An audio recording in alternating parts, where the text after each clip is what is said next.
આ બાબતે આપના માધ્યમથી જ અત્યારે મને આ સમાચાર મળી રહ્યા છે, પરંતુ આનો હું વિસ્તૃત અભ્યાસ કરીશ. જ્યાં સુધી હું મારા અનુભવની વાત કરું તો અમારે તો એક વ્યવસ્થિત સંકલન પણ થતી હોય છે અને કોઈ પણ પ્રશ્ન હોય છે તો અમે યોગ્ય પ્લેટફોર્મ પર પછી એ સરકારમાં રજૂ કરવાના હોય છે કે અધિકારીઓને રજૂ કરવાના હોય છે, અમે લોકો કરતા હોય છે.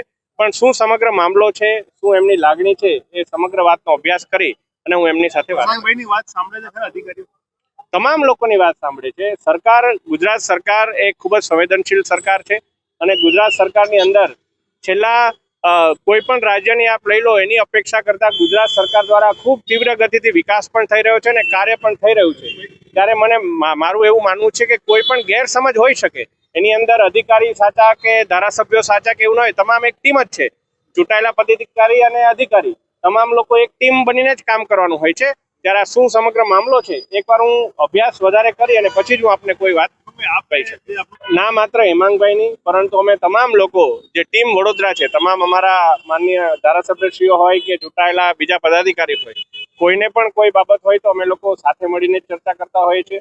આપે આજે વિષય કીધો છે એ બાબતે હું ધારાસભ્યશ્રીઓ સાથે પણ વિસ્તૃત ચર્ચા કરી અને શું આખી વિષય છે એ પણ જાણવાનો પ્રયત્ન કરીશ.